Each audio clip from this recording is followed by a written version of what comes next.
Nous allons parler de l'intergénérationnel comme moyen de revaloriser les personnes âgées avec deux personnes qui ont créé des crèches intergénérationnelles, Tom et Josette, Astrid Parmentier et Pauline Fèvre. Bonjour à toutes les deux. Bonjour, merci beaucoup. Peut-être vous présenter à tour de rôle et après je vais expliquer pourquoi est-ce que vous avez eu l'idée de créer des crèches intergénérationnelles. Pauline, vous commencez? Avec grand plaisir. On s'est rencontrés avec Astrid en master entrepreneur à HEC il y a 2 ans et demi. Je suis psychologue de formation. Astrid, je t'en prie. Et du coup, Astrid, l'associée de Pauline, j'ai une formation école de commerce et on s'est lancé à la fin de nos études sur Tom et Josette. Comment est-ce qu'on arrive à sortir du master entrepreneur en disant, ou parce que moi j'étais le master entrepreneur à Grenoble, comment est-ce qu'on arrive au bout de 10 mois ou 12 mois, j'en sais rien, à se dire, tiens, on va créer des crèches intergénérationnelles? Alors, le master entrepreneur est vraiment fait pour nous aider à rencontrer des associés et à trouver des sujets qui nous passionnent au point de vouloir travailler dessus pendant les 10 prochaines années. Et c'est ce qui s'est passé avec Astrid. Ça a d'abord été une rencontre. On s'est dit, on veut travailler ensemble, on se sent complémentaires, on se sent animés par des sujets communs. Et les deux sujets sur lesquels on se rejoignait particulièrement, c'était premier sujet, notamment Astrid, Astrid qui a eu l'idée d'ailleurs, qui était entourée de neveux et nièces et donc beaucoup de frères et sœurs qui avaient des enfants et qui ne trouvaient pas de place en crèche. Et elle voyait la détresse que c'était pour ses frères et sœurs. Et en creusant, on s'est rendu compte de la détresse que c'était généralement en France pour des jeunes parents. Et donc, premier sujet, il manque de mode de garde de qualité en France.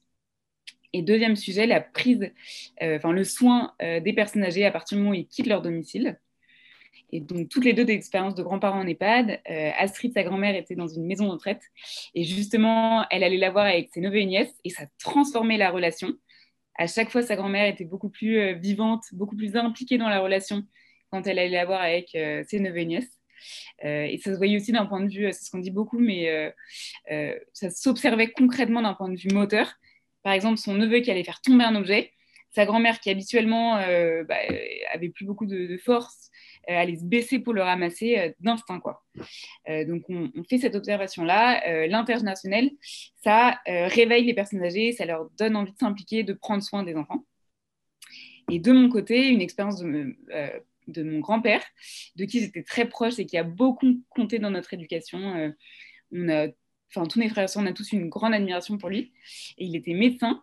Et dans son EHPAD, il est arrivé à 95 ans en ayant des troubles neurodégénératifs en urgence. Et le fait de se retrouver dans un environnement qu'il connaissait, d'être complètement délesté de tout ce qui le stressait en habitant seul chez lui, donc d'être pris en charge d'un point de vue administratif, ça, la baisse de pression a eu un impact sur ses troubles, donc ses hallucinations ont cessé. Et dans un second temps, il a été hyper impliqué par l'équipe de l'EHPAD, notamment la directrice, les infirmières avec qui il a créé du lien. Il s'est occupé des résidents et il nous parlait tout le temps des résidents qu'il ramenait dans sa chambre, qui étaient un peu désorientés. Il s'est impliqué dans le comité de vie sociale, donc il a eu un vrai rôle et une vraie mission qu'il s'est donné lui-même. Et ça a transformé son expérience. Il s'est vraiment épanoui dans cette EHPAD. Ça a été un peu une deuxième vie. Et donc, fort de ces deux expériences, on s'est dit, premier sujet, il faut trouver un moyen de réimpliquer les personnes âgées, de leur redonner un rôle. C'est comme ça qu'on leur permet de bien vieillir. Et deuxième sujet, il manque de place en crèche en France. Donc, bingo. D'accord. Astrid, quelques années après, une crèche Tom et Josette, c'est quoi? Ça se présente sous quelle forme? Très concrètement, donc nous on fait des micro-crèches, donc c'est une petite structure qui fait entre 120 et 150 mètres carrés et qui accueille 10 enfants tous les jours. Et la grande particularité, c'est que c'est une crèche qui est au sein d'un établissement qui accueille les personnes âgées, donc EHPAD, résidence senior, résidence autonomie, colocation de personnes âgées. Et du coup, ça influe sur l'intégralité du quotidien de la crèche. Donc, c'est écrit dans notre projet pédagogique, ce projet intergénérationnel, ce qui fait qu'au quotidien, il y a des ateliers de rencontres qui durent entre une demi-heure et 45 minutes en fin de matinée, où les enfants vont pouvoir rencontrer les résidents de la maison de retraite autour d'ateliers très simples, lecture de contes, s'occuper du potager, gym douce. Là, on a lancé des ateliers de médiation animale aussi. Et durant ces ateliers, la relation intergénérationnelle est vraiment fondée sur la réciprocité. Les enfants apportent énormément de choses de par leur spontanéité, leur joie de vivre aux personnes âgées. Et inversement, les personnes âgées ont énormément de choses à transmettre aux tout petits à cet âge-là. Alors là, moi, j'ai plein de questions. Déjà, vous avez combien de crèches, micro-crèches existantes et combien en projet? Aujourd'hui, on a 2 crèches et on a 8 crèches qui sont en cours de construction. Donc, on en aura 10 d'ici fin 2022. Peut-être une question que j'ai posée en préparant, que certains directeurs d'EHPAD doivent se poser. Est-ce qu'il y a des travaux à faire? Enfin, comment ça se passe? La micro-crèche, telle que vous l'imaginez, c'est forcément sur des nouveaux projets d'EHPAD ou ça peut être dans des bâtiments existants, mais j'imagine que les bâtiments sont occupés. Comment ça se passe dans les faits? Alors, on travaille à la fois avec des résidences existantes. Donc, dans ce cas-là, si c'est une résidence qui existe déjà, on va visiter avec le directeur d'établissement un espace qui l'identifie comme aujourd'hui pas optimisé ou qu'il n'utilise pas. Typiquement, à Rennes, c'était des appartements qui étaient en rez-de-jardin, qui étaient plus assez accessibles par rapport à la cuisine. Donc, c'est des appartements qui servaient plus à rien. Si ce local-là répond aux critères de base dont on a besoin, nous, pour en faire une crèche, on se lance sur le projet. Donc ça, c'est le premier scénario où on travaille avec des résidences qui existent déjà.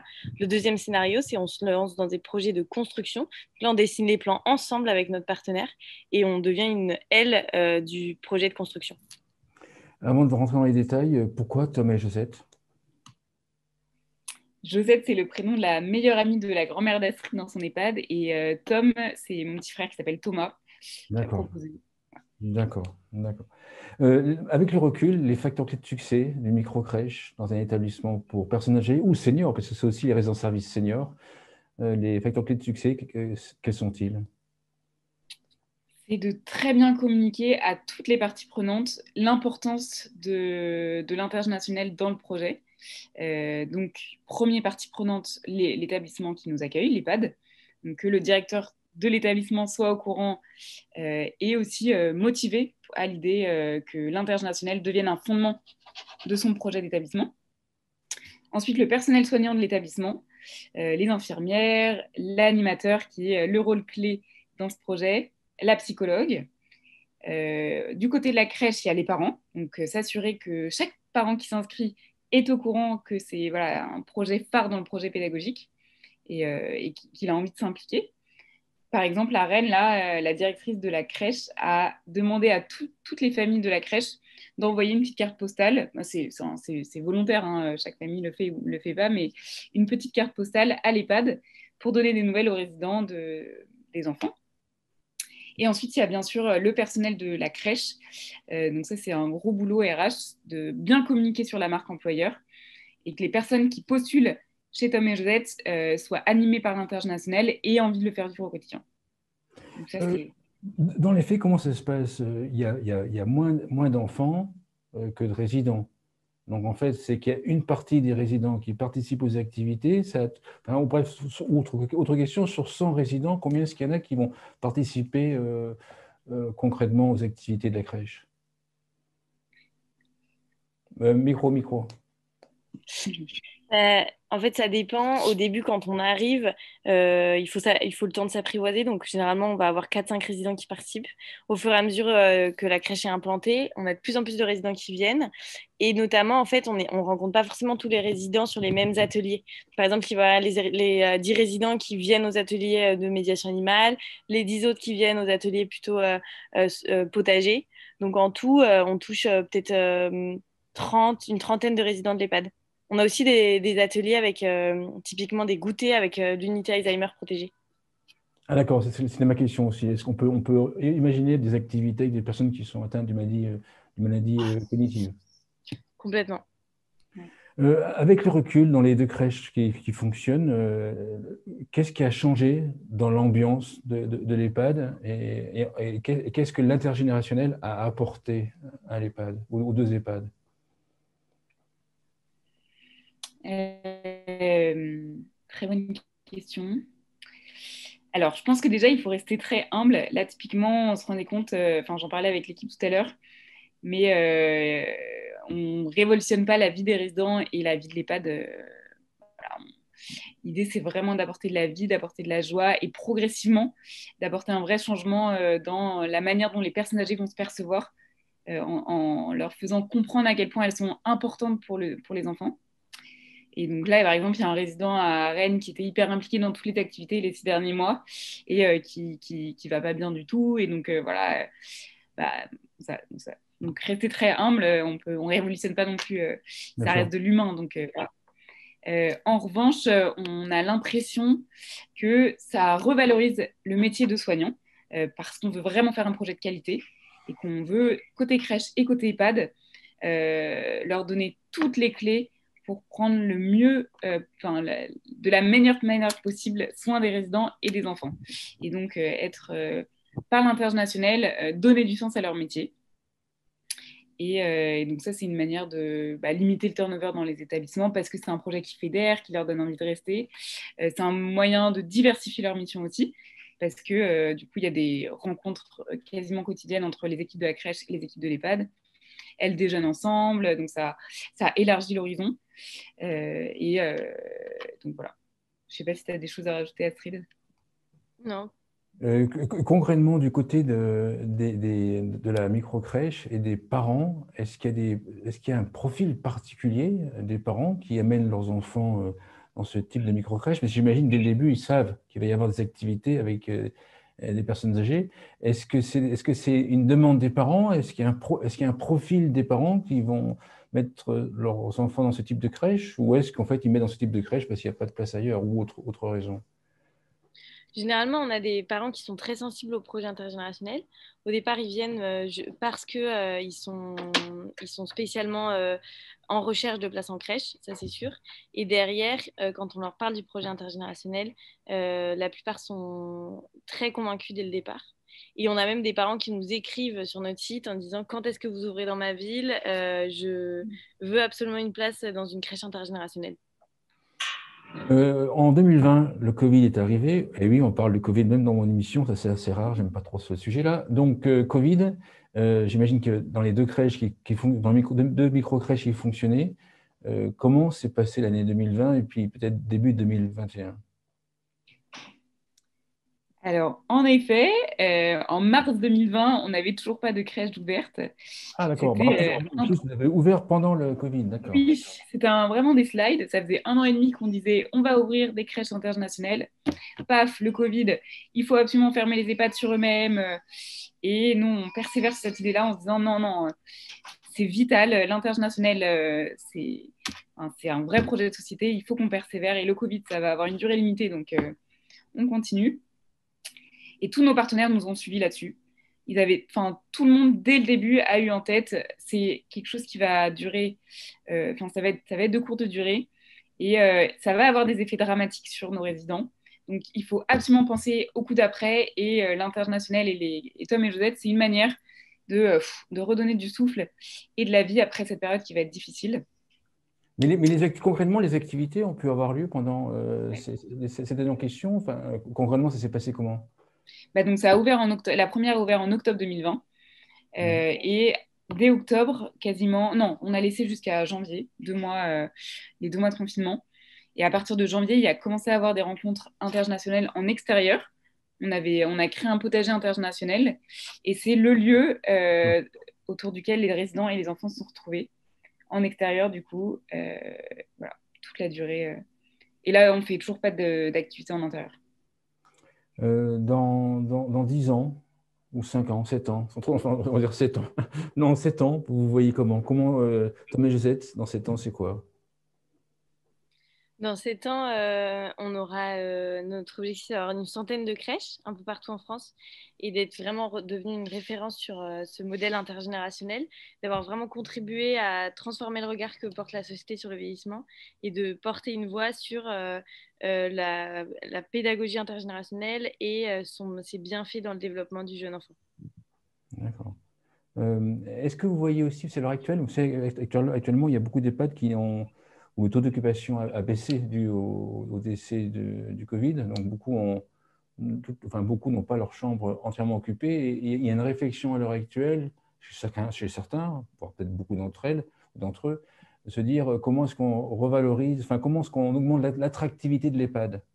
Est-ce qu'on peut imaginer que la microcrèche Tom et Josette soit un moyen d'augmenter l'attractivité d'un EHPAD dans une ville en question? Oui, complètement. Complètement, d'autant plus que, enfin, et là-dessus, il y a des retours assez qualitatifs, de se dire déjà autour de nous, toutes les personnes qui placent leurs personnes âgées de leur famille dans des EHPAD, souvent nous disent, ah ben, si seulement il y avait une crèche Tom et Josette dans l'EHPAD, je serais ravie.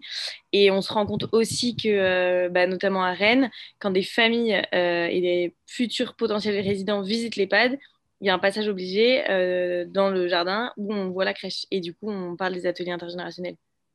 Donc, D'accord. on est sûr que oui, c'est un super élément enfin, d'attractivité pour les EHPAD. Si je suis un jeune entrepreneur sur la Silver Economy, qui a un projet sur l'intergénérationnel, pas forcément microcrèche, mais sur l'intergénérationnel, vous me donnez quoi comme conseil pour développer mon projet? On vous conseille de réfléchir à tout ce que la personne âgée peut apporter euh, à la société et au public avec lequel vous voulez faire matcher du coup les personnes âgées. Et trop souvent, on voit des initiatives où les personnes âgées sont en mode consommation et consomment des activités. Et du coup, généralement, on fait de l'intergénérationnel et le public matché avec les personnes âgées vient distraire les personnes âgées.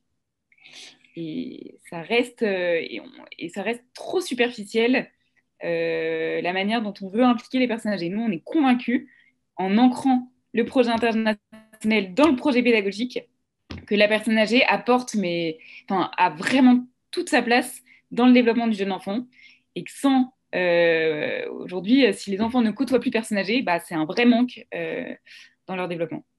Et Ça veut donc, dire qu'en fait, on peut imaginer des ateliers où les personnes âgées racontent, pas forcément leur histoire, mais en tout cas, mais parlent d'un sujet qu'elles connaissent bien. Je pense une, s'il y a une résidente ou un résident qui est passionné, je sais pas, par le piano, peut expliquer l'histoire du piano aux enfants ou genre, ce genre d'activité. exactement. Et après, il y a tout ce qu'il y a au-delà. Aujourd'hui, on a aussi trop tendance à voir la personne avec enfin, son cerveau, ce qu'elle raconte, ce qu'elle fait. Et c'est là où la personne, du coup, la personne handicapée dans la société n'a plus sa place, parce que parfois, ou l'enfant, parce qu'elle est plus capable de faire aussi bien que l'adulte, de dire des choses aussi bien que l'adulte. Et la personne âgée, nous, on pense qu'elle a plein de choses à apporter à l'enfant par tout ce qu'elle l'est et par son rapport au temps, par sa bienveillance, par son regard. Et donc, c'est aussi notre travail de revaloriser voilà, tout ce que nous, en tant qu'adultes, on oublie de voir chez la personne âgée et qui pourtant est vital pour la société. Et notamment cette tendresse, cette lenteur. Voilà, c'est des choses auxquelles on n'est plus habitué et qui manquent. Et donc, voilà, comment est-ce que justement, par l'intergénérationnel, on peut revaloriser tout ça et tout ce qui est tout ce qui est la vraie valeur de la personne âgée, au-delà de ce qu'elle dit, de ce qu'elle fait. Si je suis un dirigeant d'EHPAD, vous me dites quoi pour m'inciter, pour me convaincre qu'il faut ouvrir une micro-crèche Tom et Josette? Euh, on vous dit, bah, en fait, c'est tellement clé en main. Si vous avez de la place, nous, on s'occupe de tout. On s'occupe de recruter, de mettre en place le projet international. Donc, il n'y a vraiment pas à hésiter. Euh, voilà, c'est que de la valeur ajoutée. Il faut juste croire au fait que l'international a une vraie apporte, enfin, transforme quand même l'établissement et la vie des résidents. Une conclusion, l'émission. Qui fait la conclusion? Euh, Bah, je peux m'en occuper. En conclusion, je pense que bah, peut-être pour rebondir sur votre question sur les initiatives intergénérationnelles, aujourd'hui, on se rend compte qu'il y en a de plus en plus. Nous, on nous sollicite beaucoup sur des idées de l'intergénérationnel et c'est tant mieux. En fait, l'intergénérationnel, il a toujours existé. On a toujours vécu avec différentes générations. Et c'est juste aujourd'hui, notre société moderne actuelle, elle nous permet plus ça parce que les familles sont beaucoup plus éclatées, qu'on n'habite plus forcément dans la ville de ses grands-parents, etc. Et donc, il est urgent aujourd'hui de réinventer le lien intergénérationnel dans les contraintes de la société du XXIe siècle et d'en faire quelque chose d'aussi merveilleux que tout ce que ça a toujours été. Et juste de prendre en compte que nos vies sont différentes aujourd'hui et du coup, comment est-ce qu'on les réinvente avec des personnes âgées qui sont en EHPAD, des enfants qui sont en crèche, des familles qui habitent plus forcément ensemble. Et voilà. Super, merci Astrid Parmentier et Pauline Fèvre. Je rappelle que vous êtes les cofondatrices de Tom et Josette. Merci beaucoup. Merci beaucoup.